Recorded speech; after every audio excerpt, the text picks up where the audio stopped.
ಜಾತ್ಯತೀತ ಜನತಾದಳ ಪಕ್ಷದ ಜನತಾ ಸಮಾವೇಶ ಹಾಗೂ ಬೆಳ್ಳಿ ಹಬ್ಬ ಆಚರಣೆ ಮಾಡ್ತಾ ಇರತಕ್ಕಂತ ಈ ಒಂದು ಶುಭ ಸಂದರ್ಭದಲ್ಲಿ ಬೆಂಗಳೂರು ನಗರದಲ್ಲಿ ವಿಶೇಷವಾಗಿ ಇವತ್ತಿನ ಈ ಒಂದು ಐತಿಹಾಸಿಕವಾದಂತ ಒಂದು ಮೈಲಿಗಲ್ಲು ಸಾಧನೆ ಮಾಡ್ತಾ ಇರತಕ್ಕಂತ ಈ ಒಂದು ಕಾರ್ಯಕ್ರಮದಲ್ಲಿ ಭಾಗವಹಿಸಿರ್ತಕ್ಕಂಥ ಬೆಂಗಳೂರು ನಗರದ ಎಲ್ಲ ಪ್ರಜೆಗಳಿಗೆ ಪಕ್ಷದ ಒಬ್ಬ ಯುವ ಕಾರ್ಯಕರ್ತನಾಗಿ ಪಕ್ಷದ 25 ವರ್ಷ ಪೂರೈಸಿದ ಈ ಒಂದು ಶುಭ ಗಳಿಗೆಯಲ್ಲಿ ತಾವೆಲ್ಲರೂ ಕೂಡ ಬಂದು ಪಕ್ಷಕ್ಕೆ ಆಶೀರ್ವಾದವನ್ನ ಮಾಡುವ ಮೂಲಕ ಜನತಾದಳ ಪಕ್ಷದಲ್ಲಿ ನಾವೆಲ್ಲರೂ ನಿಮ್ಮ ಜೊತೆಯಲ್ಲಿ ಬೆಂಗಳೂರು ನಗರದ ಜೊತೆ ಇದ್ದೇವೆ, ಹಿಂದೆಯೂ ಇದ್ವಿ, ಮುಂದೆಯೂ ಇರ್ತೇವೆ ಅಂತಕ್ಕಂಥ ವಿಶ್ವಾಸವನ್ನ ತುಂಬಿಸಿರ್ತಕ್ಕಂಥ ಎಲ್ಲ ಬೆಂಗಳೂರಿನ ನನ್ನ ಮಹಾಜನತೆಗೆ ನನ್ನ ಕೋಟಿ ಕೋಟಿ ಪ್ರಣಾಮಗಳನ್ನ ಅರ್ಪಿಸುತ್ತಾ ವೇದಿಕೆ ಮೇಲೆ ಇವತ್ತಿನ ಈ ಕಾರ್ಯಕ್ರಮದ ಅಧ್ಯಕ್ಷತೆಯನ್ನ ವಹಿಸಿರ್ತಕ್ಕಂಥ ಪಕ್ಷದ ವರಿಷ್ಠರು, ಮಾಜಿ ಪ್ರಧಾನಮಂತ್ರಿಗಳು ಸನ್ಮಾನ್ಯ ಶ್ರೀ ದೇವೇಗೌಡರು ಸಾಹೇಬರ ಮಾರ್ಗದರ್ಶನದಲ್ಲಿ ಇವತ್ತಿನ ಈ ಕಾರ್ಯಕ್ರಮ ಪ್ರಾರಂಭ ಆಗಿದೆ. ಇವತ್ತಿನ ಈ ಕಾರ್ಯಕ್ರಮದ ಕೇಂದ್ರ ಬಿಂದುಗಳು ಕರ್ನಾಟಕ ರಾಜ್ಯ ಕಂಡಂತ ಅಪರೂಪದ ನಾಯಕರಾಗಿರ್ತಕ್ಕಂಥ ಮಾನ್ಯ ಮಾಜಿ ಮುಖ್ಯಮಂತ್ರಿಗಳು, ಕೇಂದ್ರಿನ ಸಚಿವರಾಗಿರ್ತಕ್ಕಂಥ ಸನ್ಮಾನ್ಯ ಶ್ರೀ ಕುಮಾರಣ್ಣ ಅವರ ಒಂದು ಅಧ್ಯಕ್ಷತೆಯಲ್ಲಿ, ಅವರ ಒಂದು ಉಪಸ್ಥಿತಿಯಲ್ಲಿ ನೆರವೇರ್ತಕ್ಕಂಥ ಈ ಕಾರ್ಯಕ್ರಮ ಜೊತೆಯಲ್ಲಿ ಸಾಕಷ್ಟು ಜನ ಜನತಾದಳ ಪಕ್ಷದ ಹಾಲಿ ಶಾಸಕರು, ಮಾಜಿ ಶಾಸಕರು, ವಿಧಾನ ಪರಿಷತ್ನ ಸದಸ್ಯರು ಸೇರಿದಂತೆ 5 ಕಾರ್ಪೊರೇಷನ್ನ ಅಧ್ಯಕ್ಷರುಗಳೇನಿದ್ದಾರೆ, ಜೊತೆಯಲ್ಲಿ ವಿಶೇಷವಾಗಿ ಯಶವಂತಪುರ ಕೊಮ್ಮಘಟ್ಟದಲ್ಲಿ ನಡೀತಾ ಇರತಕ್ಕಂಥ ಈ ಕಾರ್ಯಕ್ರಮದ ಅತಿ ಹೆಚ್ಚು ಜವಾಬ್ದಾರಿಯನ್ನ ಹೊತ್ತಿರ್ತಕ್ಕಂಥ ವಿಧಾನ ಪರಿಷತ್ನ ಸದಸ್ಯರು, ಈ ಭಾಗದ ನಾಯಕರಾಗಿರ್ತಕ್ಕಂಥ ಮಾನ್ಯ ಜವರೇಗೌಡರು ಮತ್ತೆ ಕ್ಷೇತ್ರದ ಎಲ್ಲ ಮುಖಂಡರುಗಳು ಹಲವಾರು ದಿನಗಳಿಂದ 5 ಕಾರ್ಪೊರೇಷನ್ನ ಅಧ್ಯಕ್ಷರುಗಳ ಒಂದು ಸಹಕಾರದಿಂದ ಇವತ್ತು ಬಹಳ ದೊಡ್ಡ ಮಟ್ಟದಲ್ಲಿ ಈ ಒಂದು ಕಾರ್ಯಕ್ರಮವನ್ನು ಸಾಕಾರಗೊಳಿಸ್ತಕ್ಕಂಥದಕ್ಕೆ ನಿಮ್ಮೆಲ್ಲರ ಪ್ರಾಮಾಣಿಕ ಪ್ರಯತ್ನಕ್ಕೆ ಪಕ್ಷದ ಒಬ್ಬ ಯುವ ಕಾರ್ಯಕರ್ತನಾಗಿ ನಿಮ್ಮೆಲ್ಲರಿಗೂ ಕೂಡ ಧನ್ಯವಾದಗಳನ್ನ ತಿಳಿಸಲಿಕ್ಕೆ ಬಯಸ್ತೇನೆ. ಈಗಾಗಲೇ ಸಮಯ 1 ಗಂಟೆ ಆಗಿದೆ. ಇನ್ನು ಸನ್ಮಾನ್ಯ ದೇವೇಗೌಡರು ಸಾಹೇಬರು ಮತ್ತೆ ಅಂತಿಮವಾಗಿ ಸನ್ಮಾನ್ಯ ಕುಮಾರಣ್ಣ ಅವರ ಮಾತುಗಳನ್ನ ಕೇಳಲಿಕ್ಕೆ ತಾವೆಲ್ಲ ಸಹಸ್ರಾರು ಸಂಖ್ಯೆಯಲ್ಲಿ ಬಂದು ಸೇರಿದ್ದೀರಿ. ಅದಕ್ಕಿಂತ ಮುಂಚಿತವಾಗಿ ಕೆಲವೊಂದಷ್ಟು ಬೆಂಗಳೂರು ನಗರದಲ್ಲಿ ಇರ್ತಕ್ಕಂಥ ಸಮಸ್ಯೆಗಳ ಬಗ್ಗೆ ಪ್ರಸ್ತಾವನೆಯನ್ನ ಇಡ್ಲಿಕ್ಕಿಂತ ಮುಂಚಿತವಾಗಿ ಬೆಂಗಳೂರು ನಗರವನ್ನ ನಿರ್ಮಾಣ ಮಾಡಿರ್ತಕ್ಕಂಥ ಅವತ್ತಿನ ಕಾಲಘಟ್ಟದಲ್ಲಿ ಒಂದು ದೂರದೃಷ್ಟಿಯನ್ನ ಇಟ್ಟು ಬೆಂಗಳೂರು ನಗರ ಇಡೀ ವಿಶ್ವದಲ್ಲೇ ಒಂದು ಪ್ರಸಿದ್ಧಿಯನ್ನ ಪಡ್ಕೊಳ್ತಕ್ಕಂಥ ಒಂದು ನಗರವಾಗಿ ಹೊರಹೊಮ್ಮಬೇಕು ಅಂತಕ್ಕಂಥ ಕಲ್ಪನೆಯಿಂದ ನಾಡಪ್ರಭು ಕೆಂಪೇಗೌಡರು ಕಟ್ಟದಂತ ಈ ಒಂದು ಬೆಂಗಳೂರು ನಗರ ಬಹುಶಃ ಅವರ ಒಂದು ಬ್ಲೂ ಪ್ರಿಂಟ್ನ ಏನು ಅಂದಿನಿಂದ ತಯಾರಿಯನ್ನ ಮಾಡಿದ್ರು, ಇವತ್ತು ಬೆಂಗಳೂರಿಗೆ ಸಿಲಿಕಾನ್ ಸಿಟಿ ಅಂತಕ್ಕಂಥದ್ದು ಒಂದು ಗ್ಲೋಬಲ್ ರೆಕಗ್ನಿಷನ್ ಏನಾದರೂ ಸಿಕ್ಕಿದೆ ಅಂತಕ್ಕಂಥದ್ದಾದ್ರೆ ಅದಕ್ಕೆ ಮೊದಲು ಮೂಲ ಪುರುಷ ಆ ಪುಣ್ಯಾತ್ಮ ನಾಡಪ್ರಭು ಕೆಂಪೇಗೌಡರನ್ನ ನಾವು ಈ ಸಂದರ್ಭದಲ್ಲಿ ಮೊದಲು ಈ ವೇದಿಕೆ ಮೂಲಕ ಸ್ಮರಿಸಿಕೊಳ್ಳಬೇಕಾಗ್ತದೆ. ಸಾಕಷ್ಟು ಜನ ಪಕ್ಷಾತೀತವಾಗಿ ಬೆಂಗಳೂರು ನಗರದ ಅಭಿವೃದ್ಧಿಗೆ ಒಂದೊಂದೇ ಇಟ್ಟಿಗೆಯನ್ನ ಇಡ್ತಾ, ಒಂದೊಂದೇ ಹೆಜ್ಜೆಯನ್ನ ಇಡ್ತಾ ಅಭಿವೃದ್ಧಿಗೆ ಸಾಕಷ್ಟು ಜನ ಸಹಕಾರವನ್ನ ಕೊಟ್ಟಿರ್ತಕ್ಕಂಥದ್ದು ಬೆಂಗಳೂರು ನಗರದ ಒಂದು ಇತಿಹಾಸ. ಆದರೆ ಇವತ್ತು ಬೆಂಗಳೂರು ನಗರವನ್ನ ಮತ್ತಷ್ಟು ಅಭಿವೃದ್ಧಿಯ ಒಂದು ದಿಕ್ಕಿಗೆ ಕೊಂಡೊಯ್ತಕ್ಕಂಥದಕ್ಕೆ ಮಾಜಿ ಪ್ರಧಾನ ಮಂತ್ರಿಗಳು ಸನ್ಮಾನ್ಯ ಶ್ರೀ ದೇವೇಗೌಡರು ಸಾಹೇಬರು ಇವತ್ತು ಈ ಒಂದು ಕಾರ್ಯಕ್ರಮದಲ್ಲಿ ಏನು ಕೂತಿದ್ದಾರೆ, ಬಹುಶಃ ಅವರು ತಗೊಂಡಂತ ಕೆಲವೊಂದಷ್ಟು ಐತಿಹಾಸಿಕವಾದಂತ ತೀರ್ಮಾನಗಳು, ನಿರ್ಣಯಗಳು ಇವತ್ತಿಗೂ ಕೂಡ ಜನಗಳ ಹೃದಯದಲ್ಲಿ ಶಾಶ್ವತವಾಗಿ ಉಳಿದಿದೆ ಅಂತಕ್ಕಂಥದ್ದನ್ನ ನಾನು ಭಾವಿಸಿದ್ದೇನೆ. ಸನ್ಮಾನ್ಯ ದೇವೇಗೌಡರು ಸಾಹೇಬರು 94ನೇ ಇಸ್ವಿಯಲ್ಲಿ ಇವತ್ತೇನು ಸಾಕಷ್ಟು IT-BT ಸೆಕ್ಟರ್ಗೆ ಖ್ಯಾತಿಯನ್ನ ಹೊಂದಿರತಕ್ಕಂಥ ಬೆಂಗಳೂರು ನಗರ, ಅಂದಿನ ಕಾಲಘಟ್ಟದಲ್ಲಿ ಅವರು ಮುಖ್ಯಮಂತ್ರಿಗಳಾದಂಥ ಸಂದರ್ಭದಲ್ಲಿ ಸಿಂಗಾಪುರಿನ ಸರ್ಕಾರದ ಜೊತೆಯಲ್ಲಿ ಮಾತನಾಡಿ ಒಂದು ಖಾಸಗಿಯ ಒಂದು ಕಂಪ್ನಿಯನ್ನ ವೈಟ್ ಫೀಲ್ಡ್ ನಲ್ಲಿ ITPL ನಲ್ಲಿ 69 ಎಕರೆ ಭೂಮಿಯನ್ನ ಕೊಡುವ ಮೂಲಕ 40,000 ಜನ ಯುವಕರಿಗೆ ಅಂದಿನ ಕಾಲದಲ್ಲಿ ಉದ್ಯೋಗವನ್ನ ಕೊಡ್ತಕ್ಕಂಥ ಕೆಲಸ ಮಾಡಿದ್ದು ಇದೇ ಪುಣ್ಯಾತ್ಮ ಸನ್ಮಾನ್ಯ ದೇವೇಗೌಡರು ಸಾಹೇಬರು.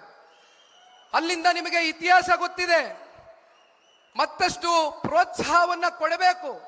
IT-BT ಸೆಕ್ಟರ್ ಇಡೀ ದೇಶದಲ್ಲಿ ಬೆಂಗಳೂರು ನಗರದಲ್ಲಿ ಅತಿ ಹೆಚ್ಚು ಸ್ಥಾಪನೆ ಆಗಬೇಕು ಅಂತಕ್ಕಂಥ ಕಲ್ಪನೆಯಿಂದ ಒಂದು ಕನಸನ್ನ ಒತ್ತಿ ಸನ್ಮಾನ್ಯ ದೇವೇಗೌಡರು ಸಾಹೇಬರು ತೆರಿಗೆ ವಿನಾಯಿತಿಯನ್ನ ಘೋಷಣೆಯನ್ನ ಮಾಡ್ತಾರೆ, ಟ್ಯಾಕ್ಸ್ ಹಾಲಿಡೇನ ಡಿಕ್ಲೇರ್ ಮಾಡ್ತಾರೆ.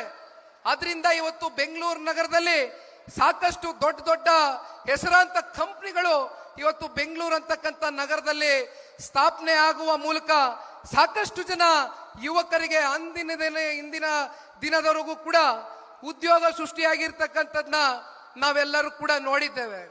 ಇವತ್ತು ಮಾತನಾಡ್ತೇವೆ. ಪ್ರತಿನಿತ್ಯ ಬೆಂಗಳೂರು ನಗರದಲ್ಲಿ ಓಡಾಡ್ತಕ್ಕಂಥ ಬೆಂಗಳೂರು ನಗರದ ಜನತೆಯ ಮೊದಲನೇ ಸಮಸ್ಯೆ ಏನಪ್ಪಾ ಅಂದ್ರೆ ಟ್ರಾಫಿಕ್ಕಿನ ಸಮಸ್ಯೆ. ನೀವು ಎಲ್ಲಿಂದ ಎಲ್ಲಿಗೆ ಹೋಗಬೇಕು ಅಂತ ಹೇಳಿದ್ರು ಗಂಟುಗಟ್ಟಲೆ ನೀವು ನಿಮ್ಮ 2 ವೀಲರ್ಗಳಲ್ಲಿ, ನಿಮ್ಮ 4 ವೀಲರ್ಗಳಲ್ಲಿ ಅಥವಾ ನೀವೇನೋ ಒಂದು ಮೆಟ್ರೋನಲ್ಲಿ ಹೋಗ್ತಕ್ಕಂಥದ್ದು ಒಂದು ಬಿಟ್ರೆ ಇವತ್ತು ಬಸ್ಗಳಲ್ಲಿ ಕೂಡ ನೀವು ಪ್ರಯಾಣವನ್ನ ಮಾಡಬೇಕಾದ್ರೆ ಗಂಟುಗಟ್ಟಲೆ ನೀವು ಟ್ರಾಫಿಕ್ನ ಸಮಸ್ಯೆಗೆ ಒಳಗಾಗಿದ್ದೀರಿ. ಸನ್ಮಾನ್ಯ ದೇವೇಗೌಡರು ಸಾಹೇಬರು ಬೆಂಗಳೂರು ನಗರದಲ್ಲಿ ಫ್ಲೈಓವರ್ ಅಂತಕ್ಕಂಥ ಕಾನ್ಸೆಪ್ಟ್ ಅನ್ನ ತಂದಂಥದ್ದು ಸಿರ್ಸಿ ಫ್ಲೈಓವರ್. ಬಹುಶಃ ಅದು ಸನ್ಮಾನ್ಯ ದೇವೇಗೌಡರು ಸಾಹೇಬರ ಕಾಲ್ಗಟ್ಟದಲ್ಲಿ ಬೆಂಗಳೂರು ನಗರಕ್ಕೆ ಮೊದಲನೆಯ ಫ್ಲೈಓವರ್ ಆದಂಥದ್ದು. ಬಹುಶಃ ಅದು ಒಂದು ದೊಡ್ಡ ಇತಿಹಾಸ. ಈಗ ಬೇಸಿಗೆಗಾಲ ಬಂದಿದೆ. ಈಗ ಎಲ್ಲ ಜನಕ್ಕೆ, ಬೆಂಗಳೂರು ನಗರದ ಜನಕ್ಕೆ ಬೇಕಾಗಿರ್ತಕ್ಕಂಥದ್ದು ಕುಡಿಯುವ ನೀರು. ಆ ಕುಡಿಯುವ ನೀರನ್ನು ಕೂಡ ಸನ್ಮಾನ್ಯ ದೇವೇಗೌಡರು ಸಾಹೇಬರು 4ನೇ ಹಂತದ ಕಾವೇರಿಯ ಜಲದಿಂದ ಇವತ್ತು ಬೆಂಗಳೂರು ನಗರಕ್ಕೆ ನೀರನ್ನ ಕೊಡ್ತಕ್ಕಂಥ ಕೆಲಸವೂ ಕೂಡ ಆದಂಥದ್ದು ಅವರ ಒಂದು ಕಾಲ್ಗಟ್ಟದಲ್ಲಿ. ಬಹುಶಃ ನಾವು ಮಾತನಾಡ್ತಾ ಹೋದ್ರೆ ಒಂದು 100 ಪುಟಗಳು, 1000 ಪುಟಗಳಷ್ಟು ಇವತ್ತು ದೇವೇಗೌಡರು ಸಾಹೇಬರ ಒಂದು ಸಾಧನೆ ಬೆಂಗಳೂರು ನಗರಕ್ಕೆ ನಿಜಕ್ಕೂ ಕೂಡ ಈ ಸೂರ್ಯ ಚಂದ್ರ ಹುಟ್ಟತಕ್ಕಂಥದ್ದು ಎಷ್ಟು ಸತ್ಯವೋ ಅಷ್ಟೇ ಸತ್ಯ. ಸನ್ಮಾನ್ಯ ದೇವೇಗೌಡರ ಬೆಂಗಳೂರು ನಗರಕ್ಕೆ ಕೊಟ್ಟಿರ್ತಕ್ಕಂಥ ಕೊಡುಗೆನ ಯಾರು ಕೂಡ ಅಳಿಸ್ಲಿಕ್ಕಾಗೋದಿಲ್ಲ, ಮರೆಮಾಚಲಿಕ್ಕಾಗೋದಿಲ್ಲ. ಅದರ ಮುಂದುವರೆದ ಭಾಗದಲ್ಲಿ ಸನ್ಮಾನ್ಯ ಕುಮಾರಣ್ಣ ಅವರ ಕಾಲ್ಗಟ್ಟದಲ್ಲಿ ಅತ್ಯಂತ ಅಲ್ಪಾವಧಿಯ ಸರ್ಕಾರ, 20 ತಿಂಗಳ ಕಾಲ್ಗಟ್ಟದಲ್ಲಿ ಆ ಒಂದು ಸರ್ಕಾರ, ಕುಮಾರಣ್ಣ ಅವರು ಸಮ್ಮಿಶ್ರ ಸರ್ಕಾರದ ಸಂದರ್ಭದಲ್ಲಿ BBMPಯನ್ನ ರಚನೆ ಮಾಡ್ತಾರೆ. 7 ನಗರಸಭೆ, 10 ಹಳ್ಳಿಗಳನ್ನ, 110 ಹಳ್ಳಿಗಳನ್ನ ಸೇರಿ BBMPಯನ್ನ ರಚನೆ ಮಾಡುವ ಮೂಲಕ ಬೆಂಗಳೂರಿನ ಅಭಿವೃದ್ಧಿಯ ದಿಕ್ಕಿಗೆ ಕೊಂಡೊಯ್ತಕ್ಕಂಥದಕ್ಕೆ ಕೆಲಸ ಸನ್ಮಾನ್ಯ ಕುಮಾರಣ್ಣ ಅವರ ಕಾಲ್ಗಟ್ಟದಲ್ಲಿ ಆಗಿರ್ತಕ್ಕಂಥದ್ದು. ಜೊತೆಯಲ್ಲಿ ಮೆಟ್ರೋ ಅಂತಕ್ಕಂಥದ್ರ ಬಗ್ಗೆ ನಾವು ಇವತ್ತೇನು ಚರ್ಚೆಯನ್ನ ಮಾಡ್ತೇವೆ, ಅದಕ್ಕೆ ಹಸಿರು ನಿಶಾನೆಯನ್ನ ಸನ್ಮಾನ್ಯ ಕುಮಾರಣ್ಣ ಅವರ ಕಾಲ್ಗಟ್ಟದಲ್ಲಿ ಶಂಕುಸ್ಥಾಪನೆಯನ್ನ ಮಾಡುವ ಮೂಲಕ ಮೆಟ್ರೋಗೆ ಚಾಲನೆಯನ್ನ ಕೊಟ್ಟಂಥದ್ದು. ಈ ರೀತಿ ಮಾತನಾಡ್ತಾ ಹೋದ್ರೆ ಬಹುಶಃ ಈ ವೇದಿಕೆಯಲ್ಲಿ ಇನ್ನು ಗಂಟುಗಟ್ಟಲೆ, ಪುಟಗಟ್ಟಲೆ ಇವತ್ತು ಸನ್ಮಾನ್ಯ ದೇವೇಗೌಡರು ಕುಮಾರಣ್ಣ ಅವರ ಸಾಧನೆಗಳನ್ನ ಎಳೆಯಾಗಿ ಬಿಡಿಸಿ ತಿಳಿಸಬಹುದು. ಆದ್ರೆ ಇವತ್ತು ನಮ್ಮ ಮುಂದೆ ಬಂದಿರತಕ್ಕಂಥ ಯಕ್ಷ ಪ್ರಶ್ನೆ ಏನಪ್ಪಾ ಅಂದ್ರೆ, ಕಾಂಗ್ರೆಸ್ನ ಈ ಒಂದು ಆಡಳಿತದಲ್ಲಿ ಇವತ್ತು ಬೆಂಗಳೂರು ನಗರ ಸಂಪೂರ್ಣವಾಗಿ ಅಭಿವೃದ್ಧಿ ಅಂತಕ್ಕಂಥದ್ದು ಕುಸಿದು ಹೋಗಿದೆ. ಅಭಿವೃದ್ಧಿ ಅಂತಕ್ಕಂಥದ್ದು ಸಂಪೂರ್ಣ ಬೆಂಗಳೂರು ಅಂತಕ್ಕಂಥ ನಗರದಲ್ಲಿ ಬೆಂಗಳೂರಿನ ಜನತೆ ಅಭಿವೃದ್ಧಿಗೆ ವಂಚಿತರಾಗಿದ್ದಾರೆ. ಇವತ್ತು ಇದು ಕಾಂಗ್ರೆಸ್ನ ಏನು ಪಾಪ ಕುಮಾರಣ್ಣ ಅವರು BBMP ಅಂತಕ್ಕಂಥದ್ದನ್ನ ರಚನೆ ಮಾಡಿದ್ರು. ಇವತ್ತು ನಾವು ನೋಡ್ತಾ ಇದ್ದೇವೆ ಕಾಂಗ್ರೆಸ್ನವರ ಸಾಧನೆ ಏನಪ್ಪಾ ಅಂತ ಹೇಳಿದ್ರೆ BBMP ಅಂತಕ್ಕಂಥದ್ದನ್ನ ಇವತ್ತು ಹೆಸರು ಬದಲಾವಣೆ ಮಾಡಿ GBA ಅಂತಕ್ಕಂಥದ್ದನ್ನ ಹೊಸದಾಗಿ ನೇಮಕಾತಿ ಮಾಡಿ ಘೋಷಣೆ ಮಾಡಿದ್ದಾರೆ. G ಅಂದ್ರೆ ಏನಪ್ಪಾ ಅಂದ್ರೆ ಗಾರ್ಬೇಜ್, B ಅಂದ್ರೆ ಏನಪ್ಪಾ ಅಂದ್ರೆ ಬ್ಯಾಡ್ ರೋಡ್ಸ್, A ಅಂದ್ರೆ ಏನಪ್ಪಾ ಅಂದ್ರೆ ಎ ಖಾತೆ ಸ್ಕ್ಯಾಮ್. ಇದು ಕಾಂಗ್ರೆಸ್ನ ಈ ಆಡಳಿತದಲ್ಲಿ ಬೆಂಗಳೂರು ನಗರದ ಜನತೆಗೆ ಕೊಡ್ತಾ ಇರ್ತಕ್ಕಂಥ ಕೊಡುಗೆ. ಬೆಂಗಳೂರು ಅಂತಕ್ಕಂಥ ನಗರ ಇವತ್ತು ಇಡೀ ವಿಶ್ವದಲ್ಲೇ ಒಂದು ಗ್ಲೋಬಲ್ ರೆಕಗ್ನಿಷನ್ ಸಿಕ್ಕಿದೆ. ಆದರೆ ಇಂಥ ಒಂದು ನಗರಕ್ಕೆ ನೀವು ಪಾಪ ಸರ್ಕಾರದವರು ಸಾಕಷ್ಟು ಗ್ಲೋಬಲ್ ಇನ್ವೆಸ್ಟರ್ ಮೀಟ್ಗಳನ್ನ ಕರೀತೀರಿ. ಆದರೆ ಗ್ಲೋಬಲ್ ಇನ್ವೆಸ್ಟರ್ ಮೀಟ್ಗಳನ್ನ ಕೇವಲ ಕಾಟಾಚಾರಕ್ಕೆ ಕರೀತಕ್ಕಂಥದ್ದು, ಅವರಿಗೆ ಯಾವುದೇ ರೀತಿಯಾದಂಥ ಇನ್ಫ್ರಾಸ್ಟ್ರಕ್ಚರ್ಗಳು ಇವತ್ತೇನು ಮೂಲಭೂತ ಸೌಕರ್ಯಗಳು ಆ ಕಂಪ್ನಿ ಬಂದು ಬೆಂಗಳೂರಿನಲ್ಲಿ ನೆಲೆಸಬೇಕು ಅಂತಕ್ಕಂಥದ್ದಾದ್ರೆ ಅವ್ರಿಗೆ ಇನ್ಫ್ರಾಸ್ಟ್ರಕ್ಚರ್ನ ಪ್ರಾವಿಷನ್ ಮಾಡಬೇಕಾಗಿದೆ. ಆದರೆ ಇಲ್ಲಿವರೆಗೂ ಈ ರಾಜ್ಯ ಸರ್ಕಾರ ಎಷ್ಟು ಹೊಸ ಹೊಸ ಕಂಪ್ನಿಗಳನ್ನ ಇವತ್ತು ಕರೆ ತರಲಿಕ್ಕಾಗಿದೆ ಅಂತಕ್ಕಂಥ ಯಕ್ಷ ಪ್ರಶ್ನೆ. ಅದೇ ನಮ್ಮ ಪಕ್ಕದ ಆಂಧ್ರ ಪ್ರದೇಶಿನ ರಾಜ್ಯ, ಅಲ್ಲಿ ಒಂದು ಹೊಸ ಪಾಲಿಸಿನೇ ತಗೊಂಡು ಬಂದಿದ್ದಾರೆ ಅಲ್ಲಿರ್ತಕ್ಕಂಥ ಸರ್ಕಾರ. ಪೈಸೆ ಲೆಕ್ಕಾಚಾರದಲ್ಲಿ ಭೂಮಿಯನ್ನ ಕೊಡ್ತೇವೆ, ಕಂಪ್ನಿಗಳು ಬನ್ನಿ ಆಂಧ್ರ ಪ್ರದೇಶಕ್ಕೆ ಅಂತ ತುಂಬ ಹೃದಯದಿಂದ ಸ್ವಾಗತ ಮಾಡಿ ಕರೀತಾ ಇದ್ದಾರೆ. ಆದ್ರೆ ಪಾಪ ಇಲ್ಲಿ ಒಬ್ರು ಇದ್ದಾರೆ ಮಹಾನ್ ನಾಯಕರು, ಉಪಮುಖ್ಯಮಂತ್ರಿಗಳು, ಬೆಂಗಳೂರು ನಗರದ ಉಸ್ತುವಾರಿ ಮಂತ್ರಿಗಳು. ಇತ್ತೀಚಿನ ದಿನಗಳಲ್ಲಿ ಒಂದು ಘಟನೆ ನಡೀತು. ಬಹುಶಃ ಇಲ್ಲಿ ಮಾಧ್ಯಮದ ಸ್ನೇಹಿತರು ಕೂತಿದ್ದಾರೆ, ನಾನೊಂದು ಪತ್ರಿಕಾಗೋಷ್ಠಿಯನ್ನ ಕರೆದು ಆ ಘಟನೆ ಬಗ್ಗೆ ಸಂಪೂರ್ಣವಾಗಿ ವಿವರಿಸಿದ್ದೆ. ಏನಪ್ಪ ಆ ಘಟನೆ ಅಂದ್ರೆ, ಔಟರ್ ರಿಂಗ್ ರೋಡ್ ನಲ್ಲಿ ಬೆಂಗಳೂರಿಗೆ ದೊಡ್ಡ ದೊಡ್ಡ ಕಂಪ್ನಿಗಳ ಕಡೆಯಿಂದ ಪ್ರತಿ ವರ್ಷವೂ ಕೂಡ ಸರ್ಕಾರಕ್ಕೆ ಒಂದು ತೆರಿಗೆ ಮೂಲದಲ್ಲಿ 800ರಿಂದ 900 ಕೋಟಿ ರೂಪಾಯಿಯಷ್ಟು ಟ್ಯಾಕ್ಸ್ ಕಲೆಕ್ಷನ್ ಅನ್ನ ಮಾಡ್ತಾರೆ. ಆದ್ರೆ ಅಂತ ಒಂದು ದೊಡ್ಡ ಕಂಪ್ನಿಗಳು ಇರ್ತಕ್ಕಂಥ ಆ ಒಂದು ಜಾಗದಲ್ಲಿ, ಆ ಒಂದು ಔಟರ್ ರಿಂಗ್ ರೋಡ್ ಅಲ್ಲಿ ಒಬ್ಬ ದೊಡ್ಡ ಕಂಪನಿಯ CEO ಒಂದು ಎಕ್ಸ್ ಖಾತನಲ್ಲಿ ಒಂದು ಟ್ವೀಟ್ ಅನ್ನ ಮಾಡ್ತಾರೆ. ಪ್ರತಿನಿತ್ಯ ನಮ್ಮ ಆಫೀಸ್ನಲ್ಲಿ ಕೆಲಸ ಮಾಡ್ತಕ್ಕಂಥವ್ರು, ನಮ್ಮ ಕಂಪ್ನಿನಲ್ಲಿ ಕೆಲಸ ಮಾಡ್ತಕ್ಕಂಥವ್ರು ಪ್ರತಿನಿತ್ಯ ಏನು ಮನೆಯಿಂದ ಆಫೀಸ್ಗೆ ಬರ್ತಾರೆ, ಆಫೀಸಿಂದ ಮನೆಗೆ ತೆರಳ್ತಾರೆ. ಇಲ್ಲಿ ರಸ್ತೆ ಯಾವುದು, ಅಥವಾ ಇಲ್ಲಿ ಚರಂಡಿ ಎಲ್ಲಿದೆ, ಅಥವಾ ಇಲ್ಲಿ ಯಾವ ರೀತಿ ನಾವು ಸಂಚರಿಸಬೇಕು ಅಂತಕ್ಕಂಥದ್ದು ಗೊತ್ತಾಗ್ತಾ ಇಲ್ಲ. ಸಿಕ್ಕಾಪಟ್ಟೆ ಧೂಳು ಎದ್ದೇಳ್ತದೆ.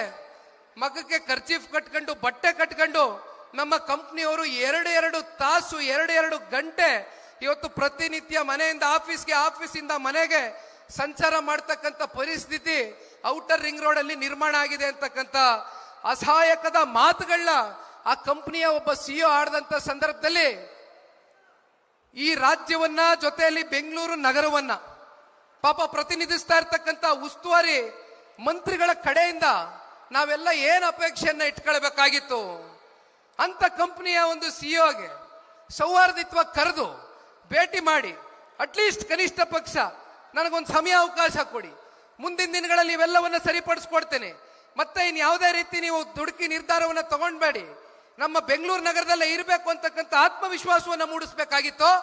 ಅಥವಾ ಅವರ ಹೇಳಿಕೆ ಬಹುಶಃ ನ್ಯಾಷನಲ್ ಮೀಡಿಯಾಗಳೆಲ್ಲ ದೊಡ್ಡ ಚರ್ಚೆ ಆಯ್ತು. ಯಾವ ಒಂದು ಕಂಪ್ನಿ CEO ಅವನ ಅಸಹಾಯಕತೆಯನ್ನ ಹೊರಗಾಕ್ದ, ಅವನನ್ನ ನೀನು ಬೇಕಾದ್ರೆ ಈ ಬೆಂಗಳೂರು ನಗರದಲ್ಲಿ ಇದ್ರಷ್ಟು ಬಿಟ್ರಷ್ಟು ನೀನು ಹೋಗಬಹುದು, ನನಗೆ ಬ್ಲಾಕ್ ಮೇಲ್ ಅಂತಕ್ಕಂಥದ್ದು ನಡೆಯೋದಿಲ್ಲ ಅಂತಕ್ಕಂಥ ಧಮಕಿಯನ್ನ ಹಾಕಿ ದೌರ್ಜನ್ಯವನ್ನ ಎಸೆತಾ ಇರ್ತಕ್ಕಂಥ ಪಾಪ ನಮ್ಮ ಉಪಮುಖ್ಯಮಂತ್ರಿಗಳು. ಇದನ್ನೇ ನೋಡ್ತಾ ಕಾದು ಕುಳ್ತಾ ಆಂಧ್ರ ಪ್ರದೇಶಿನ ಮುಖ್ಯಮಂತ್ರಿಗಳು ಚಂದ್ರಬಾಬು ನಾಯ್ಡು ಅವರ ಸುಪುತ್ರರು ಅವರು ಅದಕ್ಕೆ ಮತ್ತೆ ಮರು ಟ್ವೀಟ್ ಅನ್ನ ಮಾಡ್ತಾರೆ.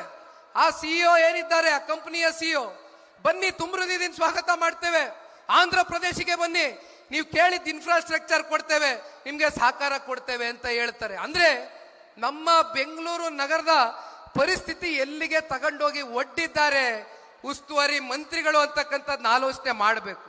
ಇನ್ನೊಂದು ಪಾಪ 3 ವರ್ಷದ ಹಿಂದೆ ಒಂದು ಮಾತು ಹೇಳಿದ್ರು, ಅದೆಂಥದೋ ಸ್ಕೈಡೆಕ್ ಕಟ್ತೀನಿ ಅಂತ ಹೇಳಿದ್ರು 3 ವರ್ಷದ ಹಿಂದೆ. ಇಲ್ಲಿವರೆಗೂ ಆ ಪುಣ್ಯಾತ್ಮ ಒಂದು ಇಟ್ಕೆ ಕಟ್ಟಕ್ಕಾಗಿಲ್ಲ, ಸ್ಕೈಡೆಕ್ ಬಹಳ ದೂರದ ಮಾತು. ನಾನು ಕೇಳ್ತಕ್ಕಂಥದ್ದು ಉಪಮುಖ್ಯಮಂತ್ರಿಗಳಿಗೆ, ಉಸ್ತುವಾರಿ ಮಂತ್ರಿಗಳಿಗೆ, ಅಲ್ಲಣ್ಣ ಸ್ಕೈಡೆಕ್ ಕಟ್ಟಿ ಏನು ಪ್ರಯೋಜನ ಇದೆ? ಕೆಳಗಡೆ ಭೂಮಿ ಮೇಲೆ ಪ್ರತಿನಿತ್ಯ ಸಮಸ್ಯೆನ ಎದುರಿಸ್ತಾ ಇರ್ತಕ್ಕಂಥ ಈ ಪುಣ್ಯಾತ್ಮರು ಬೆಂಗಳೂರು ನಗರದ ನಾಗರಿಕರ ಸಮಸ್ಯೆನೇ ನೀನು ಆಲಿಸ್ತಕ್ಕಂಥದಕ್ಕಾಗ್ತಾ ಇಲ್ಲ. ಇನ್ನಲ್ಲೆಲ್ಲೋ ಆಕಾಶದಲ್ಲಿ ನಿಂತ್ಕೊಂಡು ಕಸದ ರಾಶಿಯನ್ನ ಗಮನಿಸೋದಕ್ಕೆ ಅಥವಾ ಏನು ರಸ್ತೆಯಲ್ಲಿ ಇವತ್ತು ಗುಂಡಿಗಳು ಬಿದ್ದಿದೆ ಅದನ್ನ ನೋಡೋದಕ್ಕೆ ನಾವು ಸ್ಕೈಡೆಕ್ ಅನ್ನ ಕಟ್ಟಬೇಕಾ? ನೀವು ಯಾವ ಪುರುಷಾರ್ಥ ಕಟ್ಟಬೇಕಣ್ಣ ನೀನು ಸ್ಕೈಡೆಕ್? ಇವತ್ತು ಕಸದ ರಾಶಿ ಅಲ್ಲಿ ನಮ್ಮ ಮಂಡೂರು ಮತ್ತೆ ಬೆಳ್ಳಳ್ಳಿಯಲ್ಲಿ ಕಸದ ರಾಶಿಯ ಒಂದು ಸಮಸ್ಯೆ ಏನಿದೆ ಅದನ್ನ ಪ್ರತಿನಿತ್ಯ ನಿಮಗೆ ಗೊತ್ತಿದೆ. ಲಾರಿಗಳು ಬರ್ತಾರೆ ಮನೆ ಮುಂದೆ, ಆ ಕಸವನ್ನ ತೆಗೆದುಕೊಂಡು ಹೋಗ್ತಾರೆ. ಅದನ್ನ ವೈಜ್ಞಾನಿಕವಾಗಿ ಯಾವ ರೀತಿ ಅದನ್ನ ಸರಿಪಡಿಸ್ಬೇಕು ಅಂತಕ್ಕಂಥ ಆಲೋಚನೆ ಇಲ್ಲ. ಇಲ್ಲಿ ಸರ್ಕಾರ ಒಂದ್ ಕಡೆ ಆ ಲಾರಿ ಮಾಲೀಕರ ಜೊತೆನಲ್ಲಿ ಅಡ್ಜಸ್ಟ್ಮೆಂಟ್ ಮಾಡ್ಕೊಂಡವ್ರೆ. ವಾರಕ್ಕೆ ಒಂದೇ ಸಲ ಲಾರಿ ನಿಮ್ಮ ಮನೆ ಮುಂದೆ ಬರೋದು. ಇನ್ನೆಲ್ಲಿಂದ ಕಸ ವಿಲೇವಾರಿ ಮಾಡ್ತೀರಿ? ಇನ್ನೆಲ್ಲಿಂದ ವೈಜ್ಞಾನಿಕವಾಗಿ ಕಸವನ್ನ ಹೊರಗಡೆ ಹಾಕ್ತೀರಿ? ಇದನ್ನ ಮಾಡ್ಲಿಕ್ಕೆ ಆಗ್ತಾ ಇಲ್ಲ. ಅದರ ಬದಲಾಗಿ BSMWL ಆ ಕಡೆಯಿಂದ ಹೆಚ್ಚು ಕಮ್ಮಿ ಒಂದು ವರದಿ ಬಂದಿದೆ. ಕಳೆದ 6 ತಿಂಗಳಲ್ಲಿ ಹತ್ತತ್ರ 3,60,00,000 ರೂಪಾಯಿಯಷ್ಟು ಜನಗಳ ಮೇಲೆ ದಂಡ ಒದಿಸಿದ್ದೀರಿ. ಕಸ ವಿಲೇವಾರಿಯನ್ನ ಮಾಡ್ತಕ್ಕಂಥದ್ದು ಸರ್ಕಾರ ಮಾಡಬೇಕಾಗಿದೆ. ಜನ ಏನು ಮಾಡ್ತಾರೆ? ಅಂತಿಮವಾಗಿ ಅಲ್ಲಿ ಮಂಡೂರಲ್ಲಿ ಬೆಳ್ಳಳ್ಳಿಯಲ್ಲಿ ಪ್ರತಿಭಟನೆ ಮಾಡಿ ಜನ ಚೀಮಾರಿ ಹಾಕಿ ಓಡಿಸಿದ್ದಾರೆ ಆ ಲಾರಿ ಅವ್ರನ್ನ. ಇದು ಪರಿಸ್ಥಿತಿ. ಇನ್ನ ಬೆಂಗಳೂರಿನ ರಸ್ತೆಗಳ ಬಗ್ಗೆ ನೀವೇನಾರು ಮಾತನಾಡೋದಾದ್ರೆ ಆ ದೇವರೇ ಬಲ್ಲ. ಎಷ್ಟು ಗುಂಡಿಗಳು ಬಿದ್ದಿದೆ ಅಂದ್ರೆ ಅಧಿಕೃತವಾಗಿ BBMP ಅಧಿಕಾರಿಗಳು ಒಂದು 14,000 ರಿಂದ 15,000 ಗುಂಡಿ ಅಂತಾರೆ. ಇಲ್ಲಿ ನಮ್ಮ ಪೊಲೀಸ್ ಅಧಿಕಾರಿಗಳು ಒಂದು 10,000 ಗುಂಡಿ ಇರ್ಬೋದು ಅಂತಾರೆ. ಇನ್ನೊಂದು ಕಡೆ ಈ BBMP ಅಧಿಕಾರಿಗಳು ಒಂದು ಹೇಳ್ತಾರೆ, ಒಂದು 280 ರಿಂದ 300 ಗುಂಡಿಗಳನ್ನ ಯಾವ ಕಣಕ್ಕೂ ಕೂಡ ನಾವು ಮುಚ್ಚಲಿಕ್ಕೆ ಆಗೋದಿಲ್ಲ, ಇದಕ್ಕೆ ಏನ್ ಮಾಡ್ಬೇಕು ಅಂತಾನೆ ಗೊತ್ತಿಲ್ಲ ಅಂತಾರೆ. ಇದ್ರ ನಡುವೆ ಅದೆಂತದೋ ವೈಟ್ ಟ್ಯಾಪಿಂಗ್ ಮಾಡ್ತೀನಿ ಅಂತ 1,700 ಕೋಟಿ ರೂಪಾಯಿ ಘೋಷಣೆ ಮಾಡಿದ್ರು ಸರ್ಕಾರ. ಯಾವ ವೈಟ್ ಟ್ಯಾಪಿಂಗ್ ಮಾಡಿದ್ರಿ? ಯಾವ ಗುಂಡಿ ಮುಚ್ಚಿದ್ರಿ? ಬೆಂಗಳೂರು ನಗರದ ನಾಗರಿಕರು ಹತ್ತತ್ರ 200ಕ್ಕೂ ಹೆಚ್ಚು ಜನ ಅಪಘಾತದಲ್ಲಿ ಅಮಾಯಕರು ಪ್ರಾಣ ಕಳ್ಕೊಂಡಿದ್ದಾರೆ. ಇದು ಬೆಂಗಳೂರು ನಗರದ ಪರಿಸ್ಥಿತಿ. ಇನ್ನೊಂದು ಅದೆಂತದೋ B ಖಾತೆಯಿಂದ A ಖಾತೆ ರೆಗ್ಯುಲರೈಸೇಷನ್ ಮಾಡ್ತೀನಿ ಅಂತ ಹೇಳಿದ್ರಿ. ಕೊನೆಗೆ ರೆಗ್ಯುಲರೈಸೇಷನ್ ಮಾಡಕ್ಕೆ ನಿಮ್ಮ ನಿಯಮಾವಳಿಗಳನ್ನ ಯಾವ ರೀತಿ ನೀವು ಗೈಡ್ಲೈನ್ಸ್ಗಳನ್ನ ಫಿಕ್ಸ್ ಮಾಡಿಕೊಂಡ್ರು? 5% ಗೈಡೆನ್ಸ್ ವ್ಯಾಲ್ಯೂ. ನಿಮ್ಮ ಆಸ್ತಿ, ನಿಮ್ಮ ಸ್ವಂತ ಕಷ್ಟಾರ್ಜಿತ ಆಸ್ತಿ, ಪಿತ್ರಾರ್ಜಿತ ಆಸ್ತಿ, ನಿಮ್ಮ ಸ್ವಂತ ಆಸ್ತಿನ ಮಧ್ಯಮದ ವರ್ಗರು ಬಡವರು ನಿಮ್ಮ B ಖಾತೆಯನ್ನ A ಖಾತೆ ಮಾಡ್ಕೊಳ್ತಕ್ಕಂಥದ್ದಕ್ಕೆ 30 ವರ್ಷ 40 ವರ್ಷ 50 ವರ್ಷ ವಾಸ ಇರ್ತಕ್ಕಂಥವ್ರು 5% ಗೈಡೆನ್ಸ್ ವ್ಯಾಲ್ಯೂ ಫಿಕ್ಸ್ ಆಗದೆ. ಇನ್ನ ಅದೆಂತದೋ ಈ ಖಾತೆ ಮಾಡ್ತೀನಿ ಅಂತ ಹೇಳಿದ್ರು. ಆ ಈ ಖಾತೆ ವಿಚಾರದಲ್ಲಿ ಮೊನ್ನೆ ಎಲ್ಲೋ ಒಂದು ವರದಿ ನಾನು ಓದ್ತಾ ಇದ್ದೆ. ಆ ಕಾವೇರಿ 2.0 ಯಾವ ರೀತಿ ನಡೀತಾ ಇದೆ ಅಕ್ರಮವಾಗಿ 1,300ಕ್ಕೂ ಹೆಚ್ಚು ಜನ ಆಸ್ತಿಗಳು ಇವತ್ತು ಬೇರೆ ಬೇರೆ ಕಡೆ ನೋಂದಣಿ ಆಗಿದೆ. ಈ ಖಾತೆ ವಿಚಾರದಲ್ಲಿ ಏನಪ್ಪ ಅಂದ್ರೆ ಪಾಪ ಅಧಿಕಾರಿಗಳ ಹತ್ರ ಜನ ಹೋದ್ರೆ ಎಲ್ಲೋ ಒಂದು ಹೆಸರಲ್ಲಿ ಯಾವುದೋ ಒಂದು ಸಣ್ಣ ಪದ ವ್ಯತ್ಯಾಸ ಆಗ್ಬಿಟ್ಟಿದ್ರು. ಅಲ್ಲೋಗಿ ಪಾಪ ಅಧಿಕಾರಿಗಳ ಮುಂದೆ ಕೈ ಕಟ್ಕೊಂಡು ನಿಂತ್ಕೋಬೇಕು. ಅಧಿಕಾರಿಗಳೇನು ಬಿಟ್ಟಿಯಾಗಿ ಮಾಡ್ತಾರ? ಪಾಪ ಇಲ್ಲಿ ಕಾಂಗ್ರೆಸ್ನಲ್ಲಿ ಇರ್ತಕ್ಕಂಥವ್ರು ಒಂದು ರೇಟ್ ಫಿಕ್ಸ್ ಮಾಡ್ಬಿಟ್ಟು ಟ್ರಾನ್ಸ್ಫರ್ ದಂಧೆಗೆ ಇಳಿದು ಪಾಪ ದುಡ್ಡು ವಸೂಲಿ ಮಾಡಿರ್ತಾರಲ್ಲ ಅವ್ರ ಹತ್ರ, ಅದನ್ನ ವಾಪಸ್ ರಿಕವರಿ ಮಾಡ್ಬೇಕಲ್ಲ ಅಧಿಕಾರಿಗಳು. ಹೋಗ್ತಕ್ಕಂಥ ಬಡವ್ರಿಗೆ, ಧ್ವನಿ ಇಲ್ದೇ ಇರ್ತಕ್ಕಂಥವ್ರಿಗೆ ಈ ಖಾತೆ ಮಾಡ್ತೀನಿ ಅಂತ 25,000 ಕೊಡಿ 50,000 ಕೊಡಿ ಅಂತ ಇವತ್ತು ಭ್ರಷ್ಟಾಚಾರ ತಾಂಡವ ಆಡ್ತಾ ಇದೆ. ಅಂತಿಮವಾಗಿ ಅಂತವರ ಪರಿಸ್ಥಿತಿ ಎಲ್ಲಿಗೆ ಹೋಗಿ ನಿಂತಿದೆ ಸ್ವಾಮಿ? ಅವ್ರು ಏನೋ ಪಾಪ ಕಷ್ಟ ಅಂತ ಅವರ ಒಂದು ಪ್ರಾಪರ್ಟಿನ ಮುಂದಿಟ್ಕೊಂಡು ಒಂದು ಸಾಲ ತಗೊಳ್ಳೋದು ಅಥವಾ ನಾಳೆ ನನ್ನ ಆಸ್ತಿನ ಮಾರಬೇಕು ಅಂದ್ರೂ ಕೂಡ ಇವತ್ತು ಮಾರದೇ ಇರ್ತಕ್ಕಂಥ ಒಂದು ಪರಿಸ್ಥಿತಿಗೆ ಇವತ್ತು ಬೆಂಗಳೂರು ನಗರದ ಜನತೆಯನ್ನ ದೂಡಿದ್ದೀರಿ. ಇನ್ನೊಂದು ಕಡೆ ಪ್ರಾಪರ್ಟಿ ಟ್ಯಾಕ್ಸ್ ಸಾಲು 2024 ಮತ್ತೆ 25 ಹೆಚ್ಚು ಕಮ್ಮಿ BBMP 4,950 ಕೋಟಿ ರೂಪಾಯಿಯಷ್ಟು ಗುರಿಯನ್ನ ಮುಟ್ಲೇಬೇಕು, ಜನಗಳ ಮೇಲೆ ತೆರಿಗೆ ಹಾಕಬೇಕು ಅಂತಕ್ಕಂಥ ತೀರ್ಮಾನವನ್ನ ಮಾಡಿದಿರಿ. ಪ್ರಾಪರ್ಟಿ ಟ್ಯಾಕ್ಸ್ ಹಿಂದಿದ್ದಂತ ಸರ್ಕಾರಕ್ಕೂ ಇವತ್ತಿನ ಸರ್ಕಾರಕ್ಕೂ ಪ್ರಾಪರ್ಟಿ ಟ್ಯಾಕ್ಸ್ ಎಷ್ಟು % ಏರಿಕೆ ಮಾಡಿದ್ದೀರಿ? 25% ಪ್ರಾಪರ್ಟಿ ಟ್ಯಾಕ್ಸ್ ಏರಿಕೆ ಮಾಡಿದ್ದೀರಿ. ಪ್ರತಿನಿತ್ಯ ಹಂತದಲ್ಲೂ ಕೂಡ ಇವತ್ತು ಬೆಂಗಳೂರಿನ ನಾಗರಿಕರನ್ನ ಲೂಟಿ ಮಾಡ್ತಾ ಇದ್ದೀರಿ, ಜೇಬಿಗೆ ಕತ್ರಿ ಹಾಕ್ತಾ ಇದ್ದೀರಿ. ಜನ ಇವತ್ತು ಬದುಕಲಿಕ್ಕೆ ಒಂದು ಒಳ್ಳೆಯ ವಾತಾವರಣವನ್ನ ಸೃಷ್ಟಿ ಮಾಡಬೇಕಾಗಿದೆಯೋ ಅಥವಾ ಈ ತರ ಜನಗಳಿಗೆ ಕಿತ್ತು ತಿಂತಕ್ಕಂತ ಒಂದು ಸಂದಿಗ್ಧ ಪರಿಸ್ಥಿತಿಯಲ್ಲಿ ಇವತ್ತು ಈ ರಾಜ್ಯ ಸರ್ಕಾರ ಏನ್ ದುಡಿದೆ? ಬೇಸಿಗೆಗಾಲ ಬಂದಿದೆ ಸ್ವಾಮಿ, ಕುಡಿಯೋದಕ್ಕೆ ನೀರು ಕೊಡಿ ಜನಕ್ಕೆ ಅಂದ್ರೆ ಕಳೆದ ವರ್ಷ 32% ಒಂದೇ ಸಲ ಏರಿಕೆ ಮಾಡಿದ್ರಿ ಶುಲ್ಕನ. ಈಗ ಹೇಳ್ತೀರಿ ಪ್ರತಿ ಏಪ್ರಿಲ್ 1ನೇ ತಾರೀಕು 3% ಕುಡಿಯೋ ನೀರಿನ ಶುಲ್ಕವನ್ನ ಏರಿಕೆ ಮಾಡ್ತೀವಿ ಅಂತ ಇದ್ದಾರೆ. ಅಂತಿಮವಾಗಿ ನಾನು ಹೇಳ್ತಕ್ಕಂಥದ್ದು, ಇಲ್ಲಿ ಕೂತವರೇ ಪುಣ್ಯಾತ್ಮರು ದೇವೇಗೌಡರು ಸಾಹೇಬರು 4ನೇ ಹಂತದ ಕಾವೇರಿಯ ನೀರು ಬೆಂಗಳೂರು ನಗರದ ನಾಗರಿಕರಿಗೆ ತಂದ್ಕೊಟ್ರು. ಇವತ್ತು ನಿಮ್ ಸಾಧನೆ ಏನು? 5ನೇ ಹಂತದ ಕಾವೇರಿ ನೀರನ್ನ ಯಾವಾಗ ಬೆಂಗಳೂರು ನಗರಕ್ಕೆ ತಗೊಂಡ್ ಬಂದ್ ಕೊಡ್ತೀರಿ ಅಂತಕ್ಕಂಥದ್ದು ಇವತ್ತು ಬೆಂಗಳೂರಿನ ಜನತೆ ಪ್ರಶ್ನೆ ಮಾಡಬೇಕೋ ಬೇಡವೋ ಇವತ್ತು ಈ ಸಂದರ್ಭದಲ್ಲಿ. ಈ ರೀತಿ ಮಾತನಾಡ್ತಾ ಹೋದ್ರೆ ಬಹುಶಃ ಪುಟ್ಟಗಟ್ಲೆ ಮಾತನಾಡಬಹುದು. ಆದ್ರೆ ಒಂದು ನಾನು ಇಲ್ಲೆಲ್ಲರಿಗೂ ಹೇಳ್ತಕ್ಕಂಥದ್ದು, ದಯಮಾಡಿ ಒಂದನ್ನ ಅರ್ಥ ಮಾಡ್ಕೊಳ್ಳಿ. ಹೌದು, ಜಿಬಿಎ ಚುನಾವಣೆ ಇದೆ. ಜಿಬಿಎ ಚುನಾವಣೆ ಈ ರಾಜ್ಯ ಸರ್ಕಾರ ನಡೆಸಬೇಕು ಅಂತಕ್ಕಂಥ ಮನಸ್ಥಿತಿಯಲ್ಲಿ ಇಲ್ಲದೆ ಹೋದ್ರೂ ಕೂಡ ಈಗಾಗಲೇ ಸುಪ್ರೀಂ ಕೋರ್ಟ್ ಚೀಮಾರಿ ಹಾಕಿದೆ, ಜಿಬಿಎ ಚುನಾವಣೆ ನಡೆಸಿ ಅಂತ ಹೇಳ್ತಾ ಇದೆ. ನಾವು ಯಾವಾಗ್ಲೂ ವೇದಿಕೆ ಮೇಲೆ ನಿಂತಾಗ ಮಾತನಾಡ್ತಾ ಇರ್ತೇವೆ, ಕಾರ್ಯಕರ್ತರ ಸಭೆಗಳಲ್ಲಿ ಉದ್ದುದ್ದ ಭಾಷಣ ಮಾಡ್ತಾ ಇರ್ತೇವೆ, ಹೊಸಬ್ರು ರಾಜಕಾರಣಕ್ಕೆ ಬರಬೇಕು ಅಂತ ಹೇಳ್ತೇವೆ, ಹೊಸ ಆಲೋಚನೆಗಳು ರಾಜಕಾರಣಕ್ಕೆ ಪ್ರವೇಶ ಮಾಡಬೇಕು ಅಂತೇವೆ, ಹೊಸ ಚಿಂತನೆಗಳು ರಾಜಕಾರಣಕ್ಕೆ ಕಾಲಿಡಬೇಕು ಅಂತ ಹೇಳ್ತೇವೆ. ಆದ್ರೆ ಬಿಬಿಎಂಪಿ ಚುನಾವಣೆ ನಡೆಸಿ ಸರಿಸುಮಾರು 11 ವರ್ಷ ಆಗಿದೆ. ಈಗ ಜಿಬಿಎ ಚುನಾವಣೆ ನಡೆಸಬೇಕು ಅಂತಕ್ಕಂಥ ಆದೇಶ ಹೊರಡಿಸಿ ಡಿಲಿಮಿಟೇಷನ್ ಆಗಿ, ರಿಸರ್ವೇಶನ್ ಆಗಿ, ಫೈನಲ್ ನೋಟಿಫಿಕೇಶನ್ ಆಗಿದ್ರು ಕೂಡ ಈಗಲೂ ಕೂಡ ರಾಜ್ಯ ಸರ್ಕಾರ ಜಿಬಿಎ ಚುನಾವಣೆಯನ್ನ ದಿನಾಂಕವನ್ನ ಘೋಷಣೆ ಮಾಡ್ತಕ್ಕಂಥದಕ್ಕೆ ಮೀನಾಮೇಷ ಎಣಿಸ್ತಾ ಇದೆ ಅಂತಕ್ಕಂಥದ್ದಾದ್ರೆ ಇದರಲ್ಲಿ ನಾವು ನೀವು ಅರ್ಥ ಮಾಡ್ಕೊಳ್ಬೇಕಾಗಿರ್ತಕ್ಕಂಥದ್ದು, ಜಿಬಿಎ ಚುನಾವಣೆಯಲ್ಲಿ ಬೆಂಗಳೂರು ನಗರದ ಜನತೆ ದಯಮಾಡಿ ಕೈ ಜೋಡಿಸಿ ಮನವಿ ಮಾಡ್ತೇನೆ. ಇವತ್ತೇನು ಹೊಸ ನಾಯಕತ್ವ ಇವತ್ತು ಹುಟ್ಟತಕ್ಕಂಥದಕ್ಕೆ ಅವಕಾಶ ಇದೆ. ಎಲ್ರಿಗೂ ಕೂಡ ರಾಜಕಾರಣದ ಹಿನ್ನೆಲೆ ಇರ್ಲಿಕ್ಕಿಲ್ಲ. ಎಲ್ಲಾದ್ರೂ ಒಂದ್ ಕಡೆ ರಾಜಕಾರಣವನ್ನ ಶುರು ಮಾಡಬೇಕು ಅಂತಕ್ಕಂಥದ್ದು ಆದ್ರೆ ಅದು ಸ್ಥಳೀಯ ಚುನಾವಣೆಗಳಲ್ಲಿ ಮಾತ್ರ ಅವಕಾಶ ಸಿಕ್ಕಾಗ ಹೊಸ ಹೊಸ ಯುವಕರುಗಳು ರಾಜಕಾರಣಕ್ಕೆ ಬರಲಿಕ್ಕೆ ಅವಕಾಶ ಆಗ್ತದೆ. ಆದ್ರೆ ಒಂದು ಈ ಸಂದರ್ಭದಲ್ಲಿ ಬೆಂಗಳೂರಿನ ನಾಗರಿಕರಿಗೆ ನಾನು ಕೈ ಜೋಡಿಸಿ ಮನವಿ ಮಾಡ್ತೇನೆ, ಚುನಾವಣೆಗಳು ಬರುತ್ತೆ ಹೋಗುತ್ತೆ, ಆದ್ರೆ ಇವತ್ತು ಒಂದು ಮಾತು ಬಹಳ ಗಟ್ಟಿಯಾಗಿ ಹೇಳ್ತೀನಿ, ನಮ್ಮ ಕನ್ನಡ ನಾಡಿನ ಮಣ್ಣಿನ ಮಕ್ಕಳು ಸನ್ಮಾನ್ಯ ದೇವೇಗೌಡರು ಸಾಹೇಬರು, ಕುಮಾರಣ್ಣ ಅವರು ಯಾವತ್ತಿಗೂ ಕೂಡ ಅಧಿಕಾರಕ್ಕೆ ಹಪಾಪೆಯನ್ನ ಇಟ್ಕೊಂಡು ಇಲ್ಲಿಯವರೆಗೂ ಈ ಪಕ್ಷವನ್ನ ಕಟ್ ಬೆಳೆಸಿಲ್ಲ, ರಾಜಕಾರಣವನ್ನ ಮಾಡ್ತಾ ಇಲ್ಲ. ದಯಮಾಡಿ ನೀವು ನೋಡಿದ್ದೀರಿ ಅವರ ಕಾಲ್ಗಟ್ಟದಲ್ಲಿ ಯಾವ ಒಂದು ಕೆಲಸ ಕಾರ್ಯಗಳು ಸುಗಮವಾಗಿ ನಡೀತು, ಜನಸಾಮಾನ್ಯರು ಇವತ್ತಿಗೂ ಕೂಡ ತಾವು ಸ್ಮರಿಸ್ಕೊಳ್ತೀರಿ. ಆದ್ರೆ ಒಂದು ನಾನು ತಮ್ಮೆಲ್ಲರಲ್ಲೂ ಕೈ ಜೋಡಿಸಿ ಕಳ್ಕಳಿಯಾಗಿ ವಿನಂತಿಯನ್ನ ಮಾಡ್ತಕ್ಕಂಥದ್ದು, ಇವತ್ತು ಬೆಂಗಳೂರು ನಗರದಲ್ಲಿ ನಮಗೂ ಗೊತ್ತಿದೆ, ನಿಮಗೂ ಗೊತ್ತಿದೆ, ಇಡೀ ರಾಜ್ಯಕ್ಕೆ ಅತಿ ಹೆಚ್ಚು ಟ್ಯಾಕ್ಸ್ ಅನ್ನ ಉತ್ಪಾದನೆ ಆಗ್ತಾ ಇರ್ತಕ್ಕಂಥ ಈ ಒಂದು ನಗರ ಮುಂದೊಂದು ದಿನ ವಿಶ್ವದಲ್ಲೇ ನಂಬರ್ 1 ಸ್ಥಾನಕ್ಕೆ ಹೋಗಿ ತಲುಪಬೇಕು ಅಂತಕ್ಕಂಥದ್ದು ನಿಮ್ಮೆಲ್ಲರ ಒಂದು ಚಿಂತನೆ ಆಗಿರ್ಬೇಕು.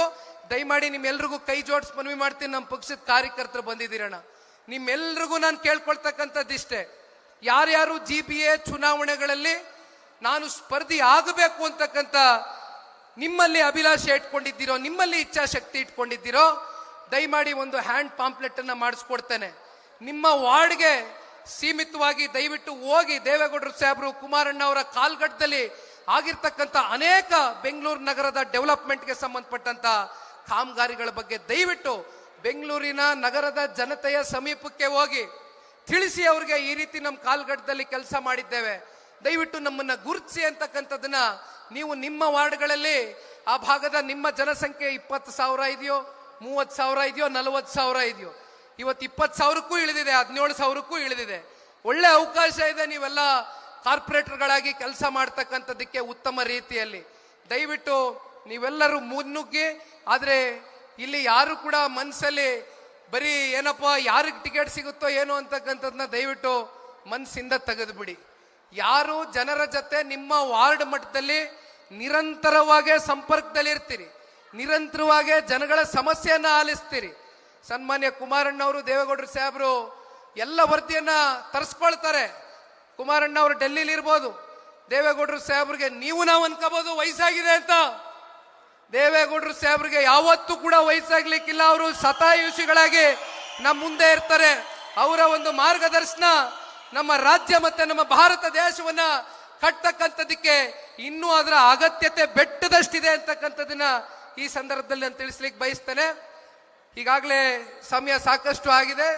ಸನ್ಮಾನ್ಯ ಕುಮಾರಣ್ಣ ಅವರು ಮತ್ತೆ ದೇವೇಗೌಡರು ಸಾಹೇಬರು ಮಾತನಾಡ್ತಾರೆ. ತಾವೆಲ್ಲರೂ ಕೂಡ ದಯವಿಟ್ಟು ಇವತ್ತು ಬಹಳ ದೊಡ್ಡ ಸಂಖ್ಯೆಯಲ್ಲಿ ಬಂದು ಸೇರಿದ್ದೀರಿ.